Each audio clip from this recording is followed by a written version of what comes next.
Hello, everyone. Welcome to Laser Focus. This is the deep dive pop culture podcast from Nerdist. My name's Kyle Anderson. Thank you so much for listening. Friends, my guest this week is a writer, actor, and YouTube creator. You know her from shows like House of the Dragon and The Acolyte, and from her own popular channel, Philosophy Tube. She's also the writer and co-star of the brand new short film, Dracula's Ex-Girlfriend, which you can find on Nebula right now. Please welcome to the show, Abigail Thorn. Hello. Hello. Lovely to be here. Thanks for having me, Kyle. Of course. Thanks so much for being here. I wanted to, first of all, how big into Halloween or scary times are you just in general? Because this is, of course, October. Actually not massively. So my parents wouldn't allow me to go trick-or-treating when I was a kid. Halloween was just not something we really did in our house. It was always something I wanted to do. I think I was probably attracted to the idea of, dressing up and pretending to be somebody else, kind of young actor blossoming inside me. But no, like never really massively into it, never really like big into scary movies. I mean, still now, I have friends, and Morgana, who's my co-star in Dracula's Ex-Girlfriend, is like really into like Saw and stuff, and she's done a bunch of like Sure. creature. She used to be a sort of creature actress, so she did a bunch of horror films like that, which have never been my bag. I've never been one for like pain or like torture porn, that kind of horror movies. I don't like that kind of thing. But some of the sort of classic stuff, like classic horror novels, Frankenstein and Dracula and so on, from a literary angle, yeah, sure. I've definitely become more like, I think when I was in college, it was sort of just like, how gory can I get with what I watch and stuff like that. But now I'm Yeah. definitely more in like the spooky angle, or just kind Mhm. of gothic stuff, I think is definitely. Mhm. And to my utter shame, I only just read Dracula for the first time this year. I've seen like a million Dracula movies, but I only just read it for the first time. So it was, Yeah, actually, weirdly, like a lot of people have just like, I've never actually read the book. It's like, it's sick. It's great. I first read it when I yeah, was a teenager. Like, it's really, really good. it is really good. And you sort of like, there's not that many movies that actually do the book like fully justice. I will say that Mhm. movies do a better job of Dracula than they do with Frankenstein, because Yes. Yeah. the Yeah. book Frankenstein is amazing. I remember the first time I read Yeah. that, and it was just like, oh, what, these movies are garbage. I mean, not Yeah. garbage, Yeah. but you know what I Definitely. mean. Yeah. Well, yeah. I like Dracula is epistolary for a lot of it, isn't it? The novel, I mean, Hmm. which is difficult to translate over without a lot of voiceover. So, yeah, definitely. I mean, I guess I'm getting into my sort of my squick horror, at least on the page. Like I've read Mm. some Alison Rumfitt. I read Cuckoo and Manhunt by Gretchen Felker Martin as well. So I'm getting more into my like sort of squishy, gory horror on the page, but I don't so much like it on the screen. I find that it's interesting too, because like they always say that like your brain comes up with the worst things than could ever be seen on screen, but I'm the opposite. Like I'm always like Mhm. I soften it for myself. Yeah. And your new short is Dracula's Ex-Girlfriend, as you Uh-huh. mentioned. And so what was the impetus for that story? Because it's, Hmm. if you're not into horror as a kind of like grodiness angle, Mhm. like where did that come from? Well, the story of it sort of starts a few years ago, just before COVID lockdowns in the UK, actually. I was meant to be in a stage adaptation of Dracula, uh, and we got shut down because of COVID. And that production never ended up happening. It was about sort of Me Too and powerful men getting away with things. So our Dracula was very much like a Harvey Weinstein Mm. type figure. That I remember. We were very on the nose about it too. There was one scene in the middle of it where they knew there was a vampire, but they didn't know who it was, and all the human characters sit around discussing who Dracula is, and all the female characters are like, "It's Dracula," and all the men are like, "You can't say that about him. You'll ruin his career." Like, it was very on the nose. Um, but we got shut down, and for that particular production, I was going to be playing Dracula, and so I really had to get into, okay, like what brings a person to this point where they're like running around in the night, like biting people, drinking their blood. Like, how do you kind of justify that to yourself? And so I became interested in this idea of vampirism as a metaphor for emotional abuse.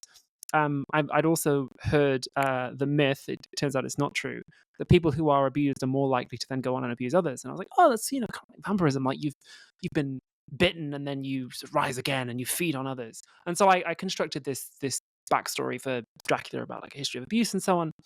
And when we got shut down, this idea of vampirism as a metaphor for abuse stuck with me. And so after we wrapped on House of the Dragon season 2, I was lamenting to Morgana that I didn't have anything to do after that because it was a pretty quiet year. And she said, "Why don't you just write something?" And I was like, "Oh yeah, like I've had this fun idea of a vampire going to her therapist, trying to get off blood and trying to be human, like she's becoming human again after an abusive relationship with Count Dracula. Maybe that could be a fun short film." And Morgana was like, "Yeah, write it." And I realized as I was writing it that a therapist isn't a very interesting character for somebody to play because the therapist just sits there and is like, "How does this make you feel, main Right. character?" It's not very fulfilling. So I was like, "Oh, it's more fun if the other character is somebody who wants to be a therapist but isn't very good at it." And that's how I kind of arrived at this place of it's these two old friends sitting down for dinner. One of them is a vampire. One of them is trying to become a therapist, and just like trying to work through the trauma they have from this shared shitty ex, Count Dracula. And that's once I sort of hit upon that, then we're off to the races, really. Yeah, it's an interesting so, like I didn't know obviously anything about it going in. That's the point of Hmm. fun sometimes. Yeah, Um and so your character is, I guess we should say, so it's these two characters. You play the one currently in the relationship yeah, yeah, with yeah. I play Dracula, and Belladonna. She's currently yeah, dating Dracula. Morgana Ignis plays Faye, who is the title character, Dracula's ex-girlfriend. yes, and it seems like, oh, this is your character basically starts with just sort of rubbing it in her face that she's not with Dracula anymore, and then Yeah. as the short goes on, you start to realize like for example, your character called her for help essentially, and like all this Uh-huh. stuff, and it's a really interesting dynamic because at any point, I think a lot of us might, if we were in Faye Morgana's character's shoes, we might just go, all right, I'm leaving. Like you clearly aren't, Mhm, whatever. But she recognizes that your character actually does need help, and I think that's a really fun mhm. sort of dynamic. And there's no judgment too, which I think was really nice. I Yeah, mean, well, there's a I mean, bit, but yeah, it's a very high stakes conversation because when you're shooting a short film and you've got a limited number of locations and so on, you have to try and find ways to raise the stakes without a lot of special effects. Like we can't have teams of vampires sure, turning into bats and backflipping across the restaurant and so on. So I was like, how do we make this a high stakes conversation? And I said, well, it's a very high stakes conversation if you ever have to try and broach the topic. If you've ever had a friend who's in an abusive relationship, trying to tell them that is an mm, extremely high stakes conversation. It can go wrong very easily, and you might only get one shot at it too. Because if somebody's in an abusive relationship, they might be getting isolated from their friends. They might sort of come to believe that you are a threat because you're trying to tell them this thing that they don't want to hear. So that's an extremely high stakes conversation. Like you got to get this right, and you got to get it right now. You have to make this person see something that they absolutely do not want to see. And so that's the sort of stakes and the setup of the movie. Is this like Faye has to convince Belladonna to leave Dracula, and she has to do it now tonight. But of course, Belladonna has her own agenda. yeah. One of the kind of prevailing metaphors of vampirism in Dracula story is often vampirism as addiction, or like a drug Hmm. addiction specifically. And I think Yep. what's fun about this is that there is that aspect of it, like the blood Hmm. is literally an addiction, but then also anybody who's been in a bad relationship knows that uh, it's just as hard to kick that sometimes, or even Yeah. good relationships are hard to kick if you're really in it. Yeah, definitely. I mean, I didn't want there to be just one central metaphor. So some Right. people have said, "Oh, it really reminds me of abusive relationships." Some have, like you have said, "Oh, it reminds me of addiction." Some people have said, "Oh, this is kind of like queerness and being in sort of Sure. like a toxic community." Not that the queer community is toxic, but being in a toxic pocket of a good community. So I didn't want to just make it one thing. So yeah, you're right. There are those other elements in there. Um, what was the so you shot in an actual restaurant? Yes, yeah, it was. The interior restaurant scenes were in a real working restaurant. It's a Moroccan restaurant on Sunset Boulevard in LA. So what were the kind of logistical issues? Obviously, getting the space is a huge thing anyway, but like lighting something like that, there's a lot of interesting kind of lighting cue changes and things like, Oh and it, yeah, it seems like a big space. So like trying to light something like that is probably pretty difficult. it is. It is. So the original first draft of the script had it set in a diner. And when our director Valentina V read it, she came back to me and was just like, if they're in a diner, they're going to be in a booth, and that means we can only shoot them from one side. Versus if we set it in a restaurant, then we can move all the way around the table, and we can just have a much more dynamic camera. And I was like, oh, that's a great idea. Yeah, sure, let's change it, make it a fancy restaurant. And then Valentina she read the script and she said, "Why is this a movie? Why is it not a play? Because we are most of the time in one location." I was quite inspired by My Dinner with Andre, which is Mm. quite a famous film, which is all set in one location. It's all one conversation. Um, and I said to Valentine, I was like, "Well, that's kind of up to you. Go wild. Like make it movie." And she said, "All right, I want the lighting to be a character in this," and that's where this impetus came from having the lighting change at various stages, um, which sort of like guides us as to what the character's emotional state is. And there's this question hanging over: is like how much of that lighting change is real, how much of it is Mm. in their heads. And I think the end result is beautiful. Actually, I was so proud of her for taking that sort of really bold step, like inspired by her, probably would be more the phrase. That she just made this really bold, creative choice with the lighting. It was just like, yeah, I'm going to make this lighting a character actually, and we're going to make it weird. We're going to make it stand out. And it works. It sells. It's beautiful. And it took a lot of work on her part, I think, and the whole team's part, like programming all the lighting changes and getting it just so, and the color grading, just adding that extra little bit at the end. It was a big effort. Yeah. Well, I think it paid off. If folks, if you want to watch it, it's about a half hour long. It's on Nebula right now. Mhm. Yeah, so I would highly recommend it. But Thank you. yeah, so when you were kind of coming up with when you were actually working on the Dracula play, which Mhm. didn't happen, you were going to play Dracula. How did you at then decide, like, we're not going to see Dracula? Like, he's an omnipresent character in the film, but Mhm. it's text messages and kind of like discussions about him. He's sort of the waiting for Godot of the whole thing, really. I love that. Like waiting for Dracula. That's really funny. Yeah, that's really cool. Well, yeah, I decided that it would be scarier if we didn't bring Dracula in. I wanted audiences to be able to project their own sort of nightmare abusive partner, Mm, whether someone they really know or someone in their imagination, onto this blank. I also thought it was quite a fun challenge because basically the entire team, including a lot of the off-screen team, had to basically play the character of Dracula in the film.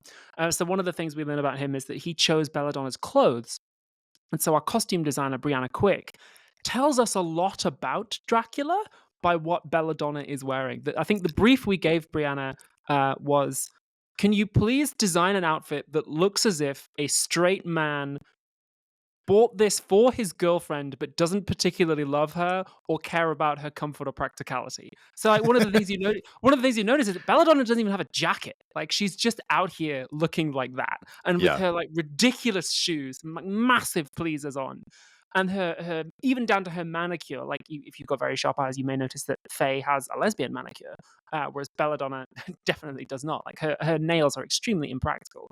Her outfit is chosen by this guy.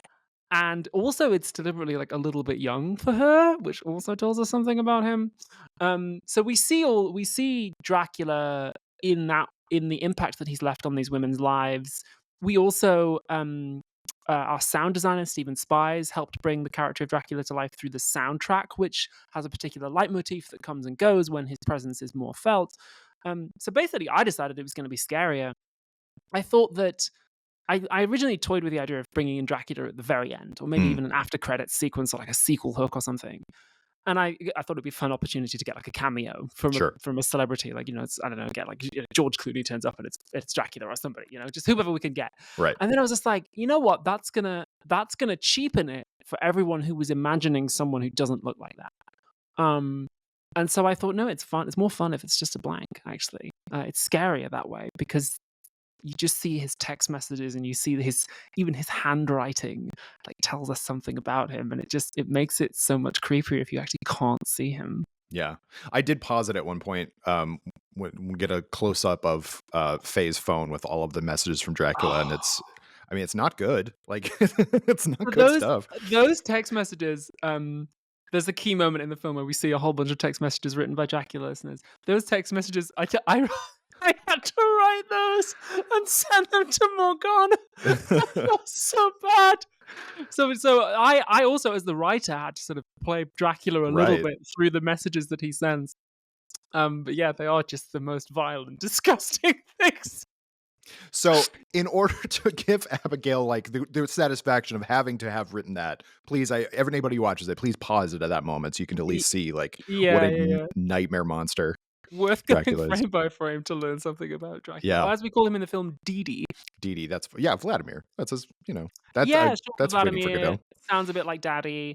Oh, Um, sure. that was something that carried over from the Dracula stage show as well. Was that he? There was this line that I had. It was just like, "I'm Count Vladimir Tepes Dracula the Third. Call me Didi." That it was this sort of faux affable thing that he does. Hmm.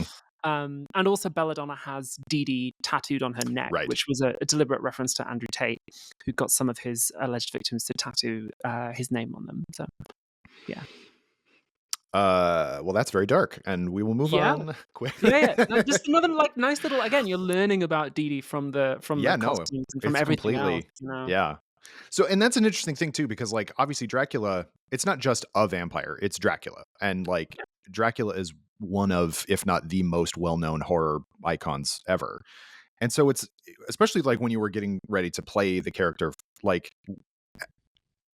trying to make him not, oh, we've seen Dracula, like there's a way to make Dracula a joke. Do you know what I Yeah. mean? Like, or just like the fact that it is Dracula. When people say I was attacked by Draculas, like that's silly and funny and like stuff Yeah, like yeah, that. yeah. Yeah. So like, but there's also so much room for adaptation too, I guess. I don't really have much of a question there, but like, how did you go about trying to make your version of Dracula, and either both in the stage play that didn't happen, but then in Mm. the film, like fit what you were doing, but also be Bram Stoker's Dracula? Do you know what I mean? Yeah, well, I mean, I have to say I didn't particularly enjoy the experience of creating and inhabiting that character Sure. back when we were doing it on stage. It was dark. Like I was very lucky that I was working with people who I trusted, um, and who trusted me. I mean, there was one scene between Dracula and Mina that just like was a rape scene. Basically, again, it was very on the nose. It was kind of a vampiric rape scene, and I was very fortunate that my scene partner there, Neve Handley Vaughan, was a longtime friend of mine, and we trusted each other and worked with intimacy coordinator and stuff to sort of make that scene sort of less harrowing for both of us. But yeah, it wasn't fun diving into that like very dark recesses of a person's soul and like that sort of history of trauma and so on. I found playing Belladonna in this film, I set myself a deliberate challenge with her. Um, I looked back at some of the characters I've played recently, like in Star Wars, and also to a bit of a lesser extent in House of the Dragon and so on, and found that there's something I often default to, which is I play a character who's just got a little bit of sweetness in them. They're just like there's a core of like a sweet, happy light in them sometimes. And I thought, okay, what happens if I push myself and I try and play a character where that light is just turned off? What Yeah. if I play a character who is just horrible, who is reprehensible, who has really been ripped up inside and who doesn't have that inner light anymore? And so I wrote Belladonna, and I found that I enjoyed question mark. I enjoy in a way. I enjoyed the process of creating and embodying her as a character. I got a lot out of it as an actor. I really went deep into the process. Like I used a lot of animal studies to create her body Mm. language. I worked with a vocal coach to discover where her voice would resonate and so on, because her voice is much more sort of here. It's much very forward, very hard, resonates on the hard palate, and whereas mine tends to resonate a little further back most of the time. So yeah, and I really went into her movement efforts and the way she moves around and so on. So I had a much more fun time developing Belladonna as a character than I did as Dracula, to be perfectly honest. And when I was writing those text messages, I was trying to remind myself, like, okay, how did Didi think? Sort of cast my mind back 5-6 years. Like, okay, how did I get into that character? What's the sort of thing he would say now? And yeah, trying to sort of re-inhabit that very slimy skin was probably my least favorite thing. I think it's very funny to me, like, so I'm in LA currently. I've lived here Mhm. for 15 years or whatever. And it's very funny to me, like, how people in the restaurant, like, just kind of like glance when Belladonna's being loud and Mhm. obnoxious. And you just kind of go, and I've been in restaurants where people have been loud and obnoxious, and you just kind of go, "Well, that's LA for you." And it's Yeah. so funny to me. Like vampires in LA could literally just do whatever they wanted to because people just kind of ignore.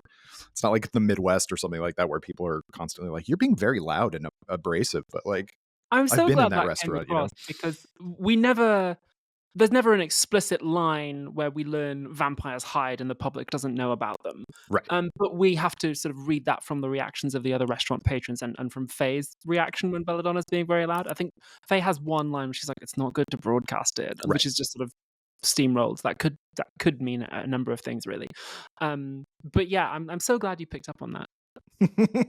Well, it's people who don't live in LA maybe don't realize that. It's different from even like New York or any other big city where it's just like everybody's on all the time. Mhm. Especially knowing that restaurant was on Sunset Boulevard is like, okay, that's the heart of people just being on all the time, and Mhm. they're a lot. And Yeah. Well, it was quite a fun challenge actually to try and build a whole world in just 30 minutes. right, Um, right, and we get a few little hints, like Faye says, "Oh, I'm living with two werewolf girls." She says, "I've got these friends who are mummies. They've been around 2,000 years." Just yeah, trying to like build out the idea that there's a whole supernatural world in yeah, LA. She has that line, "Oh, Hollywood's full of vampires." Like, yeah. which I guess you could take that in a couple of ways given the subtext of the film, but yeah, it was a fun challenge to try and build out a whole world in just half an hour. Yeah, and I won't give it away for people who haven't watched it yet, but like I was like, are we going to see the vampire people or the werewolf roommates? And then there's one shot where you see what living with a werewolf is like, and I'm like, that's perfect. You don't need anything more because it's if you've lived with a roommate, you Yeah, have yeah, yeah. had similar issues probably. Mhm. Um, yeah. So what are kind of your Halloween time kind of traditions, or what kind of things do you enjoy doing at this time of year? As a grown up. Eating a lot of sweets, Sure. I guess. So I'm from the north of England, and round about this time of year, autumn, is when we make a dessert called parkin, which is oatmeal and marmalade and golden syrup and sugar and butter, basically. It's Wow. traditionally a sort of Guy Fawkes night, which is 5th of November in the UK. Dessert. So I'll probably make a parkin at some point. Wear a lot of cardigans, Sure. yeah, maybe watch some scary movies. I think the most recent horror film I watched was probably I Saw the TV Glow, which I watched a couple of weeks ago, which is I think still one of the best horror films I've ever seen. Uh, but yeah, scary movies, sweet treats, and Yeah. then Guy Fawkes night. Sure. Yeah. I remember that. Mm. Um that's another thing about living in LA is that I'm a cardigan guy and it's way too hot most of the time to wear Yeah, cardigans. It's I'm October and I can't contemplating. wear cardigans yet. It's annoying. Yeah, I'm contemplating a move to LA, and I would have to ditch most of my wardrobe if I did. But we'll see. It does stay cooler later. I will say Okay. that. So like into May and June it's still pretty cool. Okay. But then it stays hot until November and Mhm. it makes you feel weird. Mm. um that's for everybody out there. If you ever come to Mhm. LA, just be prepared. Mm. What do you like vampire fiction other than Dracula? Do you like, as a grown up, have you watched many vampire or Dracula films? Do you have favorite Draculas? I mean, it's hard to beat Christopher Lee, isn't it? Right. I've seen the I original didn't Christopher mean Lee to do Dracula. this, but I am wearing a Christopher Lee t-shirt right now. It So rules. It rules. He's so good in that. I think he really captures the charming yeah, side of Dracula. I mean, I'm always been more interested in Dracula as a sort of semi-human or as a human first. I think the big bat monster, right. that kind of like just eats people. I'm just like, oh, I'm less interested in that because it's just a big monster, right? You could swap that out with the xenomorph or any Yeah, like just sort of big cannibal. Why not just be a werewolf at that stage, right? If it's just sort of big leathery bat thing. So I'm more interested in the sort of Dracula as human being, and again as like vampirism as a metaphor for relationships between human beings gone wrong. So I do love the original Christopher Lee Dracula. yeah, He's very it's very great. good. And Peter Cushing, of I course. do have a soft spot for the Van Helsing Hugh Jackman film. You know I what? don't think It's so fun. who plays Dracula in that? Oh God gosh, damn. who is that? Uh, edit point here. Right, yeah. I'll look it up as you I've continue to seen him. talk. I've seen him play. I'm blanking on his name because I've seen him play Estragon in Wizards of Richard. the Coast. Oh, I'll do it without looking it up. Richard. Right. I It's can look it he's up. in Moulin Rouge. It's that Richard guy. Roxburgh. Richard Roxburgh. There we go. We Yes, did I it. saw him do Waiting for Godot with Hugo Weaving when I was a teenager, and he was amazing. Oh my Yeah, God, that he's would have been amazing. yeah, it was phenomenal. Like, yeah, masterclass in body language acting from both of them in that. I was Oh just my like, gosh. wow. I was preparing to audition for drama school at the time. I was like, taking notes. Yeah, I enjoyed his portrayal of Dracula in that. He's just obviously having a lot of fun with it, and I do love a little bit of like 90s schlock. What was it? Early 2000s Van Helsing. But yeah, I love Yeah, that sort of I just think it like was. Yeah. Well, that was the yeah. same. It was hot on the heels of the Mummy movie, which I still think the first Yes. Mummy holds up crazy well. Yeah. Yeah. Maybe a little bit problematic in places now, but like good Yeah. fun at least. Sort of rip roaring supernatural adventure. Yeah, I do like the original Van Helsing film. I think it's cheesy, but like I have a good time with it. Yeah. Also, is it Kate Beckinsale is the female lead of that? Is it? She is. Yeah. Yeah, like her outfits in that. My God. Oh, the corsets and then the sort of the leather heeled boots. I'm just like, yes, hello. Yeah. It And was the like, sword too. Ah. and between that and the Underworld films, like she had the market cornered on that kind of like, Oh yeah, like fetishistic, yeah, right. Yeah. kicking your ass and you're really happy about it. Like Yeah. yeah, definitely sort of like lesbian awakening for a lot of your but yeah, that was the kind of vibe that I when I first started writing my play, The Prince, which was my project before Dracula's Ex-Girlfriend. That was the vibe that I was originally going for. Ended up like missing it and doing something quite different. But yeah, that was what I had in my head. um, what do you think about like the fact that the Nosferatu remake is coming out? Like, I don't know if you've seen the trailer for that. Like, it, it looks really interesting, but like that is a completely different take on Dracula. If like Hmm. the original Nosferatu and then also the Herzog one in the 70s, that's like Dracula as plague in a really interesting way.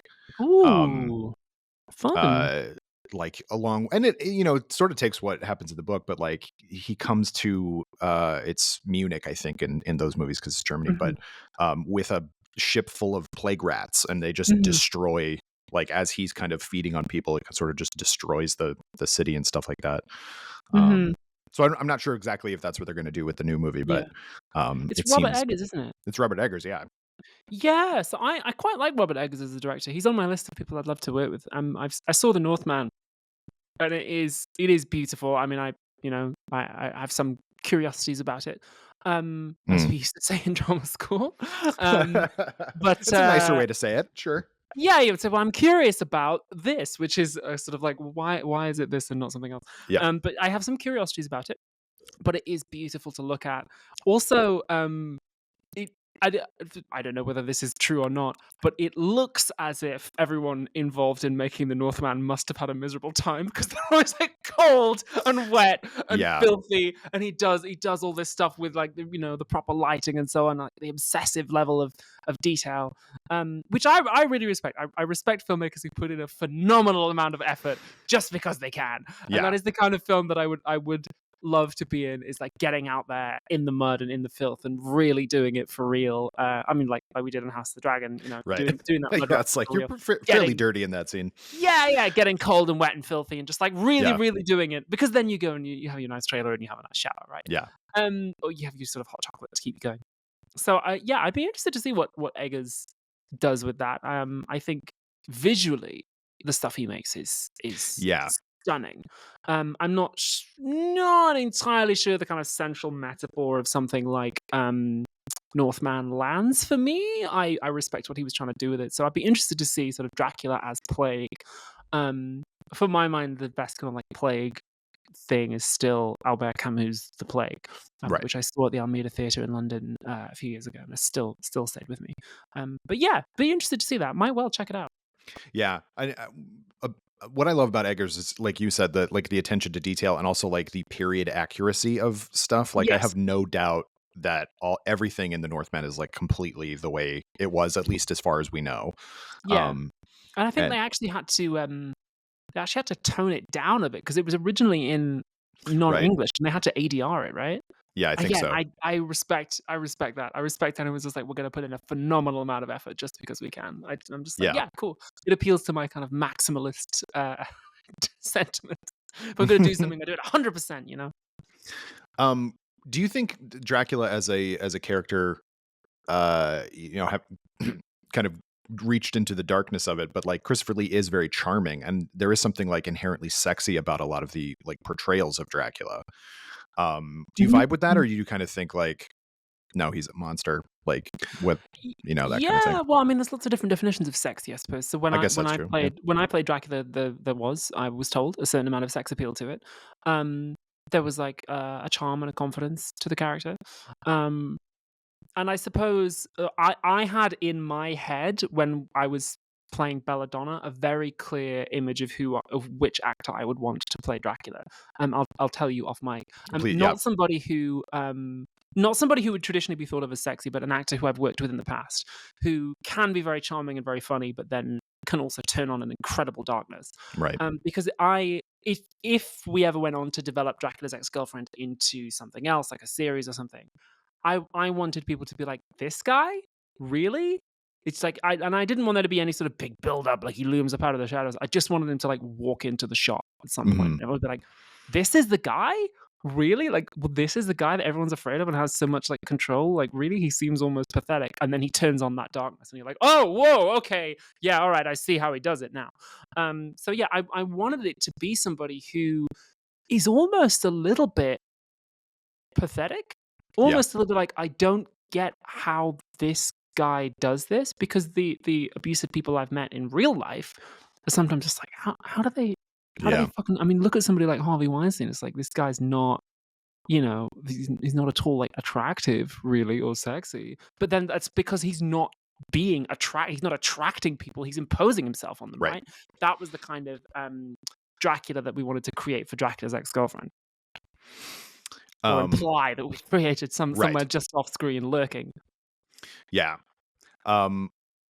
Yeah. I just think that Dracula's so wide open because the there's the Frank Langella version from the 70s, and he's like Disco Jones over there, like Mhm. and then the Gary Oldman version, which is I guess pretty close to historically accurate. But Yeah, I mean, the thing about the Christopher Lees and your Gary Oldmans and your Bela Lugosi's is it's like, I can see him coming.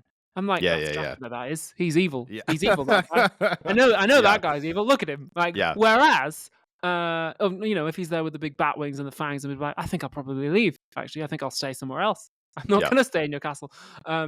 Whereas, I'm more interested in the again, like using vampires as this metaphor for emotional abuse. I'm more interested in somebody who at first glance doesn't seem threatening, who Mm, even seems wounded in a way, like, oh, you need to be taken care of, like, oh, poor baby, and then like, oh, the fangs in your neck, right? Which is kind of what Belladonna is going for. That's we see how she lures someone in at the mhm, start, and again, the outfit that she wears in that scene where we see her lure a man in, and then bite his neck and drink his blood in the opening. Um, I said to Brianna, the costume designer, I was like, this outfit she's wearing in this scene is bait. Like, this doesn't need to be something that like she would necessarily choose because she thinks she looks good in it. The outfit she wears in that scene is just pure bait. So it's this very leggy, very like girly, very innocent pink dress with like the bell sleeves and so on, and like the white shoes, and she's very clearly like reeling people in with this. So yeah, I was more interested in that kind of mhm. Dracula, or that kind of vampire. I guess we learn a little bit about Dracula and Dracula's ex-girlfriend by seeing the way that Belladonna preys on people. So Yeah. we see her prey on somebody at the start. We also see her try to prey on Alexander, the waiter, who's played by Brandon Rogers. So we can surmise perhaps that she's learned the techniques a little bit from Dee Dee, like how to bait people in. We learn in the short that Faye is like 100 and whatever, 40 years old, something like that. Yeah, yeah, yeah. Do, apologies if I missed it, but do we know how old Belladonna is in terms of vampires? Is she like a pretty young vampire? Yeah, she is. She says at some point, I barely remember 9/11. Oh, that's And right. Yes. Okay. I think that part of that line is like her flexing on like Faye being like, I'm so much younger than you. Right. We could, I think, perhaps read that as her exaggerating slightly. Sure. Maybe she like was like old enough. Maybe Belladonna. I imagine Belladonna being in her 30s, both like naturally and also vampirically. She's been turned in the last well, fairly recently, because we also learn that the two knew each other before Belle became a vampire. So Mm. but yeah, she's like, I barely remember 9/11. He remembers the last 20 9/11s. I love that line Um, because what does that mean? Like, I get a sense of what that means, but like, I love using 9/11. This is horrible, but like as a, like something. This is the 9/11 of Danishes or something like that. You mm, know what I mean? Like just like whatever's a mm. horrible tragedy, Yeah, from a well, it's sort of comedic standpoint. yeah, well, it's partly sort of horrible tragedy. Like he's witnessed so many tragedies that tragedy no longer really means anything to him, Right. which I think speaks to his detachment from the human condition. But also, it was using it as an epochal marker. Like Right. I barely Oh remember yeah. this thing which has like completely shaped the world we live in. He's seen like 20 of those things come and Hmm. go. That line, that series of lines that she has actually, where she talks about Dracula, was one of the most important moments to me because I think the line is something like, he speaks every language and he's been everywhere. I barely remember 9/11. He remembers the last 20 9/11s. It would be naive of me to expect him to love me like a human. Right. The idea being that Dracula is so intelligent, so well traveled, so worldly, that of course he treats Belladonna like crap. And the audience should, I hope, by this point in the film, recognize that she is rationalizing his abusive behavior. And that line meant a lot to me because that is in part a real rationalization that I used to use. I'm a survivor of an abusive relationship, and my real life abuser was an extremely intelligent person, like a genius, like really like spoke 4 languages, PhD degrees, like just absolute genius. And I really used to rationalize it by being like, well, my abuser is so intelligent and so worldly. I guess if I feel bad, I must just be wrong. Like I Right. must just not be clever enough to understand why I must be treated in this way. And so yeah, that line definitely meant a lot to me. That came like straight from my own experience. Are you a fan at all of Doctor Who? I dip in and out of Doctor Who. I Okay. sort of, as all British actors do, I maintain a sort of like Cliff Notes Yes. knowledge of Doctor Who, just in case I'm ever drafted. Although I will say that I hear that the casting process for that show is like Fort Knox. Like nobody gets anywhere near that show. Yeah. Right. So, but yeah, just There's in case I'm ever drafted. well, there's a line in one that Alex Kingston says in a Peter Capaldi episode Uh-huh. uh, about the Doctor. She says, "You can admire a sunset, but do you expect the sunset to admire you back?" Uh-huh. Uh, and that reminded me of that when you were talking about, but it's the opposite way. Like obviously the Doctor, but the Doctor's kind of the same way. Like is super intelligent and also Mhm. kind of a dick. Like Mhm. like there's definitely an aspect of abusive relationship, especially in the newer Doctor Who stuff. Mhm. Obviously Dracula is straight up evil, but like Mhm. that's what I thought when I heard that line that you were mentioning. Like that sort of seems that same way. Like if you were looking at your partner or whoever as literally a sunset or like something bigger than yourself and just Mhm. thinking, well, there's no way that they would actually love me because of all this. Mhm. Yeah, it's, I feel like even if we haven't, if people haven't actually been in a real abusive relationship, you can kind of get that. Even if people are just kind of negging you or something like that, you kind of Yeah. can understand that I'm aspect of I'm it. really glad you said that actually. I wanted to bring it home to people. Like, why doesn't Belladonna just leave? Right? Right. Why does she It's get so on the easy plane to at the say end that. or not? It's so Yeah. easy for people to say Yeah. that. Does she get on the plane? Does she go back to Dracula at the end of the film or not? We don't know. Right. The ending is deliberately ambiguous because it's just like, well, I don't know. Does she get out of this horrible situation? And to which my question to the audience is, I don't know. Do you like Right. that? What do you think if you were in a situation like this? What would you do? That's yeah. I like ambiguous endings. I know some people hate them, but I'm just like, no. That's when it forces you to engage with it on the level of emotional metaphor. I'm not giving you emotional closure. You have to go and do that yourself. You're a grown up. Yeah.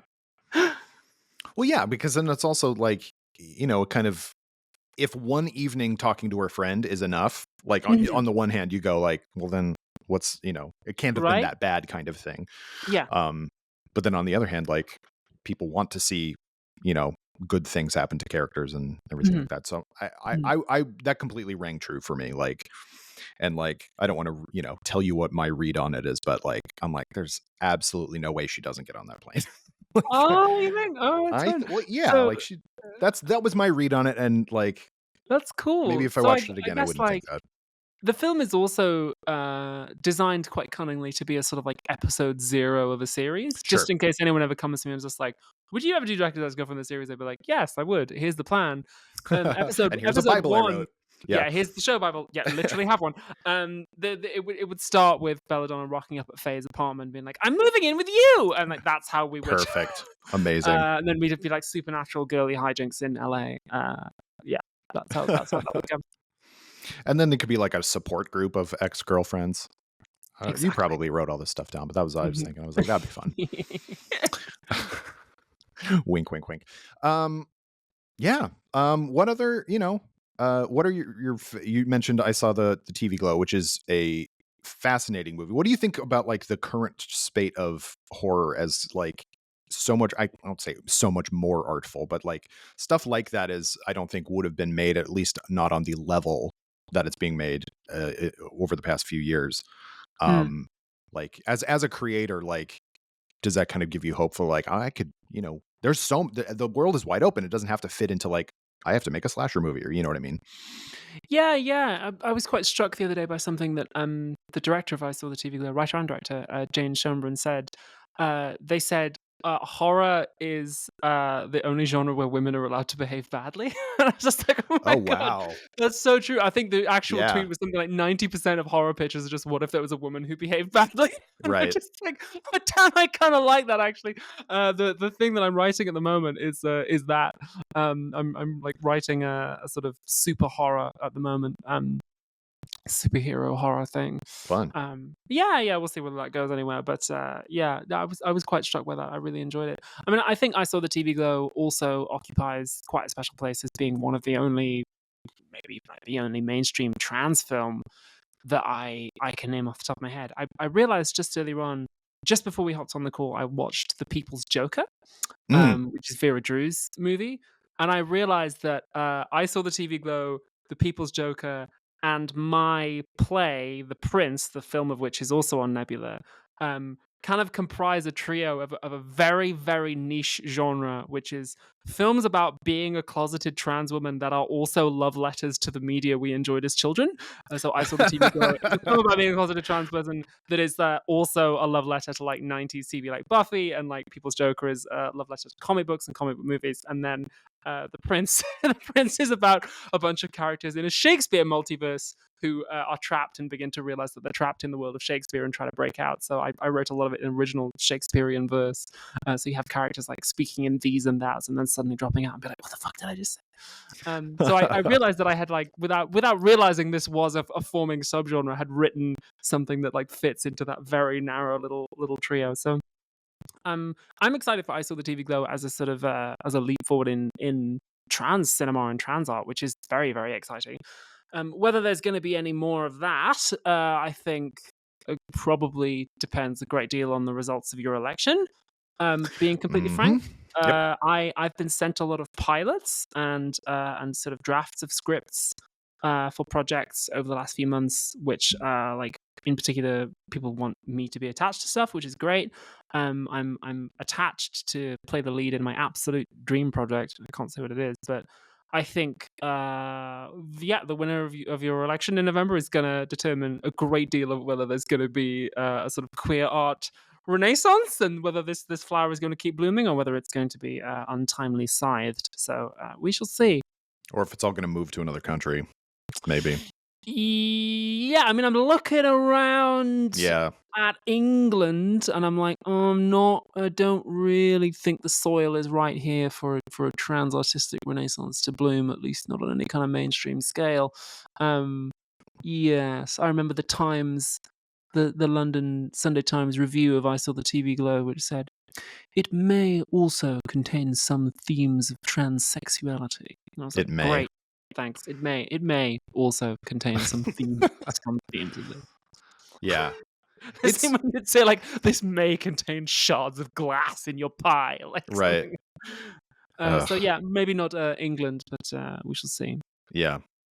Yeah. Well, that's, I mean, sort of the beauty of horror is that it's always kind of a reaction to whatever's happening in the world. And I do think that there is a lot of, the fact that we're seeing more kind of out and out queer horror movies that are hitting more mainstream audiences Mm. or I say that because I saw the TV Glow is on the front page of Max currently. Like you can, Yeah, I think it's the like 7th most streamed film in the US this week. I think so, yeah. Hell Something yeah. it's somewhere high up there, yeah. And it's that is something that would never happen if it were like, but like a drama or something like that. But the Mhm. fact that it's a horror movie, it kind of like it can sneak in. Yeah. Yeah, Um, yeah, absolutely. but that, and a lot of people grew up or even kind of found horror in like high school and college. Mhm. Like you get exposed to, uh, you know, uh, queerness or otherness. I mean, that's kind of part and parcel to what horror is in general. And there's a Mhm. reason why stuff Yeah. like that and why stuff like the X-Men comics like really resonate Yeah. with tons of people and not just, Mhm. which is so funny to me when I see like horror fans or like Star Trek fans or something like that who are Mm. super bigoted and you're just like, what are you Yeah. watching? What are you Yeah, like? like this is a genre that facilitates and revels in encounters with that which comes from, beyond the context you currently understand. Like I remember watching The Color Out of Space, the Nicolas Cage Sure. one, which I love. I think that's such a good movie, and I think Nicolas Cage is so perfectly cast in that as well. Hmm. Listeners, if you haven't seen Color Out of Space, the movie, it's an adaptation of the Lovecraft short story, which is like not a lot of meat on the bone of the No, original short it's story. pretty It's just thin. like Yeah. weird shit happens, woo! Yeah. And then the film kind of really goes to an interesting place with it because it tells a story of this family who've moved out to the countryside where weird shit befalls them. And the question it poses is like, well, to what extent is the weirdness of this shit already kind of embedded in the heterosexual patriarchal nuclear family? And Nicolas Cage is so perfectly cast as an actor who's like, well, is he being offbeat and weird because that's just what he's like, or is he being offbeat and weird because like the alien thing has got to his brain already, right? Yeah. So that like, well, when does weird shit start to happen? That movie, it's not clear. I remember watching that movie when I was closeted, actually, and just been like, oh, wow, this is having a really powerful effect on me. Like, something strange has come from outside and it's already inside you and it's already changing you. Wow, why am I so affected by this? This is really weird. Time to not think about it anymore. This is a genre that celebrates, in a way, like the encounter with the thing that is so different, it changes you. Mm. And yeah, I'm glad that there's a sort of mainstream space for that and a mainstream space for us to finally be able to go, some of this shit is pretty fucking queer, guys. Yeah. Like Yeah. maybe the encounter with the outside thing that changes you, maybe it's good, actually, maybe that's fine. Yeah. And maybe the call is coming from inside the house. Exactly. Yeah, yeah, yeah. Have you seen Annihilation? Yes, God, That yes. Another one. Yeah, yeah. another one of the, yeah, watch that film and be like, huh, wild, having some Yeah. feelings about this. Oh well, just kind of ignore that. I adore Annihilation. I've seen it so many Yes. times. Wow. Um and just, it's not like the idea that the weird thing is not trying to be malicious Hmm. and it can change you and maybe it's fine that it changes you. I I Mhm. I think that like obviously there's scary stuff in that movie and just kind of like wild craziness and Yeah. the music is tremendous and like really Oh yeah. adds to that. But the idea at the end like right after that movie came out there were videos on YouTube like what does the ending mean? It's like stop trying to explain what this is like, Yeah. just kind of accept the mystery sort of thing. But like the Hmm. more I watch that the more I see it less as a like, oh no, the aliens are in all of Mhm. us or whatever. It's Yeah. instead of it's just like, well, no, you're a different person after your Yeah. experience kind of Yeah. thing. No law, only meaning. I think somebody one interview I did was asking me about the vampire law that we constructed for Dracula's ex-girlfriend. I was like, there isn't any. I reject Yeah. law, hate law. I only want meaning. What are the rules of their powers? I don't know. I don't care. That's not what it's about. The rules are that she's being abused. I don't want there to be a sort of concrete structure of law and like how do you become a vampire? How do you get infected and so on? Because then it doesn't work as emotional metaphor because you get Right. wrapped up in the kind of the details of that. So I very deliberately, we know that Belladonna has been bitten by Dracula. We know that Dracula turned her into a vampire. Exactly how that was done, we don't know. It doesn't matter. Right. And like, why does we get this point? Spoilers, listeners. we get this point where Faye reveals that she's trying to turn back into a human, and she says, "Oh, I have a reflection again." And I very deliberately didn't want to outline when exactly did that happen, and like Mhm. how does it happen, or how did she. We don't learn how she's turning back into a human, except that she says like, "I haven't drunk blood," which means I haven't really been preying on people. I moved away from Dracula. I got in a healthy relationship I don't deserve, and I got therapy. And like she's becoming a human being again. And I very deliberately didn't want there to be a concrete rule set.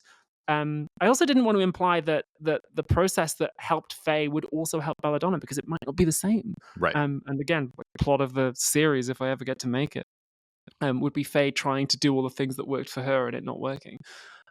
So yeah, I rejected all the lore, and just I wanted to have it be vampirism as an emotional metaphor, and to kind of push the audience, especially an online digital audience who can sometimes be very sort of cinema sins minded, wanting to Yeah. engage with the literal lore of it. I wanted to push the audience to engage with it as emotional metaphor.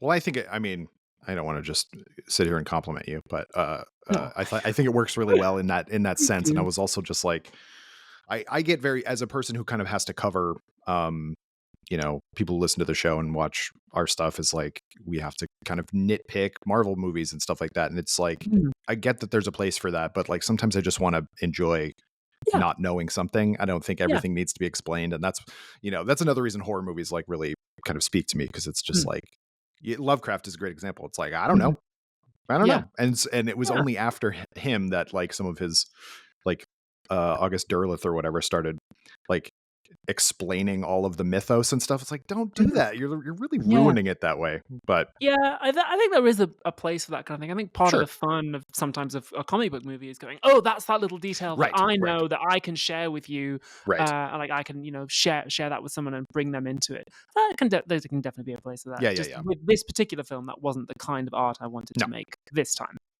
and we all know what vampires are. Like, you know what I mean? Like, Exactly. I'm like, it's Dracula. Like, you know who Dracula is. Come yeah. on. He can text there. That's the lore, is that he has a Yeah, phone. he has thumbs and a phone. Like, and then Right. also like makes her eat bugs. Which Oof, was that a was rough too. It's I'm like, I'm so glad that that moment where the film really kind of turns. I'm glad yeah, you're like, that made me feel really uncomfortable. I'm like, good, excellent, thank yeah. you. And it does. Like, there is a turn, like, you watch a half hour short, you don't necessarily think that you don't go in necessarily going, well, this is gonna tell me a whole thing, and I'm gonna feel like Mhm. at the beginning I was like, Belladonna is so annoying. On purpose. On purpose. I Oh, I'm understand that. so glad. And then She's an like important representation for annoying the annoying right. community. Yeah, yeah, yeah. And then like the more you get like, oh, I mean, what's the tagline for the movie is bit people bite Bitch people, people bite people, which is yeah. tremendous. What a great tagline. Thank you, thank you. Um but like, yeah, you go like, and by the end you go, okay, I get it. I get why she's the way, like, I don't know. Mhm. Congratulations. It worked really well. Thank you. I again, I wanted it to challenge myself and play this character who is very out there, who is very annoying.